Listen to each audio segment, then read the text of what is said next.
Şimdi bildiğiniz üzere özellikle Aralık ayında ilk koronavirüs, Covid-19 virüsü dediğimiz virüs Çin'in Wuhan kentinde başladı. İlk genel analizi yapılan virüs.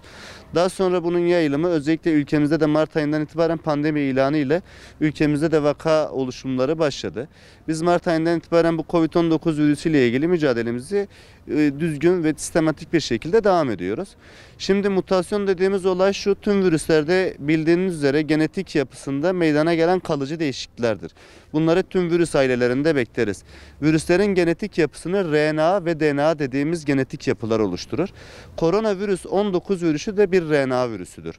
Ve RNA virüslerinde mutasyon dediğimiz yani varyant dediğimiz genetik yapı değişimi sık beklenen bir durumdur.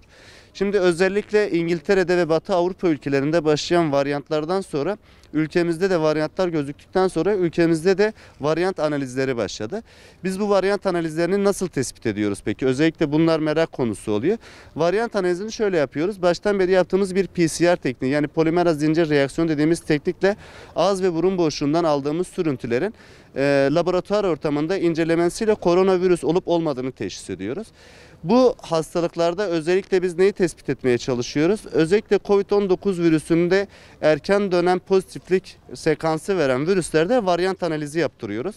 Varyant analizi de pozitif çıkan vakalarımızı varyant mutant olarak kabul ediyoruz. Sağlık Bakanlığımız tarafından biliyorsunuz ilan edildi. Şu anda ülkemizde 128 vaka varyant pozitif olarak tespit edildi. Peki biz bu varyant uçuşlardan yani mutantlardan korkmalı mıyız? Şu an Batı Avrupa'da ve özellikle İngiltere'de tespit edilmiş olan suçların evet yayılım dediğimiz R0 değeri dediğimiz virüslerdeki yayılım oranını arttırdığı tespit ediliyor. Ama özellikle bunların öldürücülük miktarı arttı mı diye demek henüz erken olur. Çünkü süreç yeni başladı. Şu an için bu varyantlarla ilgili tek tedirgin olduğumuz nokta Güney Afrika suşu. Bildiğiniz üzere Güney Afrika suşu ile ilgili şu an ciddi halen ulaşamadığımız veriler var ama Güney Afrika suşunun aşı konusunda belki birazcık süreci sekteye uğratabileceğini düşünüyoruz. Çünkü Güney Afrika suşunda biliyorsunuz ülkemizde kullandığımız Sinovac aşısının başarı oranımız %91'in üzerinde. Ama Güney Afrika suşunda bu oranın %51 oranına kadar düştüğü şu an için söyleniyor. Tabii bizim daha çok bilimsel veriye henüz ihtiyacımız var. Bunların bilimsel verilerle kanıtlanması gerekiyor. Bunun dışında İngiltere ve diğer Batı Avrupa ülkelerinde gözüken varyant suçlarıyla ilgili aşılama konusunda herhangi bir sıkıntımız yok. Aşının koruyuculuğu mevcut. Dediğim gibi Güney Afrika suşuyla ilgili yani Güney Afrika varyantı ile ilgili henüz daha çok bilimsel veriye ihtiyacımız var. Bu süreçte bizim en büyük tüm toplumdan beklentimiz şu: bir panik havasına kapılmamak gerekiyor. Yani biz Covid-19 sürecinin başından beri söylüyorduk. Paniğe kapılmanıza gerek yok ama önemli diğer bir uç noktası da şu: rehavete de kapılmamaya gerek yok. Çünkü bunlar bizim için temel olan iki nokta ve baştan beri söylediğimiz gibi evet biz artık silahlandık sağlık personeli olarak. Aşı artık bizim bir silahımız, bir mücadele aracımız artık ama biz baştan beri vazgeçmediğimiz kurallarımız var. Maske, mesafe ve temizlik kuralı bizim için vazgeçilmezdir. Bu suçlar ne kadar çok gelişirse gelişsin önemli olan size bulaşmamasıdır. Ağız ve burun boşluğundan almamanızdır. Bu suçların bir diğer özelliği de şu: hücre içerisine girip çoğalma miktarı artıyor bunlarda. Biz de şunu söylüyoruz: siz bir varyantı almadığınız sürece, ağız burun boşluğundan içeriye almadığınız sürece istediği kadar varyanta uğrayabilir. Önemli olan bu hastalığın size bulaşmamasıdır. Belki ilerleyen süreçte artık neye geçeceğiz? Covid-19 dediğimiz virüs artık yeni genetik yapısından dolayı belki Covid-21 olarak, koronavirüs 21 olarak tanımlanacaktır. Tabii ki bununla ilgili de olması gereken şey ne? Daha çok bilimsel veriye ve kanıta ihtiyacınız var. Dolayısıyla hiç kimsenin paniğe kapılmadan ve rehavete kapılmadan temel kurallarımız olan maske, mesafe ve temizlik kurallarına uyması, tedbirler gevşetilse dahi herkes tedbirlere uymaya devam etsin diye herkese çağrımız bu yönde olacaktır. Özellikle koronavirüs 19 teşhisi koyarken temel yaptığımız şey PCR testi. Bundan bahsetmiştik. Biz PCR testine başvuran vakalarımız için şunu söylüyoruz. Semptomlu olarak kişiler başvuruyor hastanelerinize. Bu kişilerin ateş, halsizlik, öksürük veya benzeri COVID-19 virüsünde görebileceğiniz semptomlarla gelebiliyor hastanelerinize. Biz hastalarımız hastaneye başvurduktan sonra gerekli tetkiklerini yaptıktan sonra Sağlık Bakanlığımız tarafından tedariki yapılan ve süreç başından beri kullanmış olduğumuz iki temel ilacımız var. Biri Plaquenil olarak bilinen hidroksiklorokin ve favipiravir dediğimiz ilaç. Bu iki ilaç tedavide süreç başından beri kullandığımız iki silahımız ve dünyanın birçok ülkesinde, çoğu ülkesinde kullanılan bir tedavi yöntemi. Biz hastalarımıza evet ilaçlarını başlıyoruz ama biz ilaç başlarken şunu söylüyoruz. PCR testinde yanlış negatiflik çıkabiliyor. Kişide semptom varsa, kişinin semptomları ileri seviyedeyse, bu insanda koku kaybı olabilir, tat kaybı olabilir, öksürük olabilir.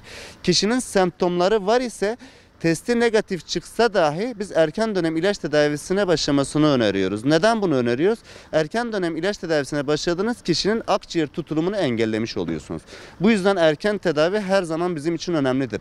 Şimdi bize temel olarak şunu soruyorlar.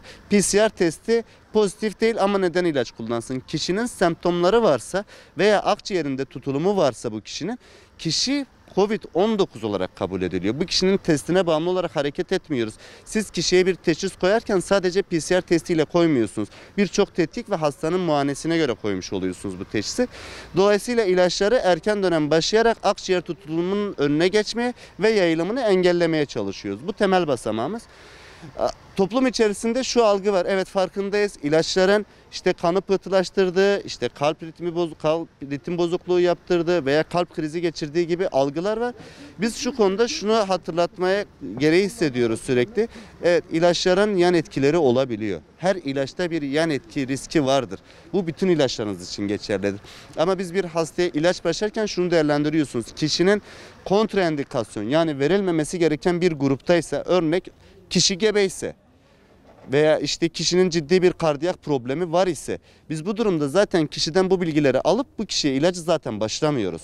Dolayısıyla ilaç başlamada ilacın bu şekilde bir yan etkisini olup söyleyip ilaç başlamamasını engellemek bir yanlıştır. Hataya yormaktır bu işi. Dolayısıyla ilaç tedavisi hekiminiz tarafından uygun görülmüşse lütfen ilaç tedavinize erken ve düzenli olarak başlayın diyoruz. Diyarbakır olarak değerlendirmemizi de şöyle yapabiliriz. Biz özellikle Ağustos döneminde yaşamış olduğumuz büyük bir dalgamız vardı tabii. Yine hastanelerimizde doluluk oranlarımız çok artmıştı. Günlük pozitif vaka sayımız da ciddi bir seviyeye kadar yükselmişti. Özellikle hastanedeki ve yoğun bakımdaki yatak doluluk oranımız %80-85 bandına kadar yükselmişti biliyorsunuz. Süreç içerisinde özellikle kısıtlama ve tedbirlerin başlamasıyla birlikte hastaneye yatış oranlarımız ciddi bir seviyede gerilemeye başladı. Bu şu an kendi hastanemiz ana pandemi hastanesi olarak görev yapıyor biliyorsunuz. Hastanemizde yoğun bakım ve servis yatak doluluk oranımız şu an %10'larda. Yani %90 gibi bir boş oranımız var. Yani %10 seviyesindeyiz.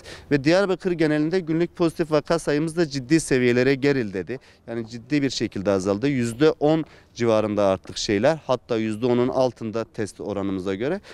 Dolayısıyla bu süreç kısıtlama ve tedbirlerinin devamı ve vatandaşımızın uyum göstermesi süreci başarıya götürmemizde büyük destek sağlamıştır. Herkesten tekrar kurallara uymasını ve bir semptomu varsa en yakın sağlık kurumuna muhakkak başvurmasını ve kendini izole etmesini öneriyoruz.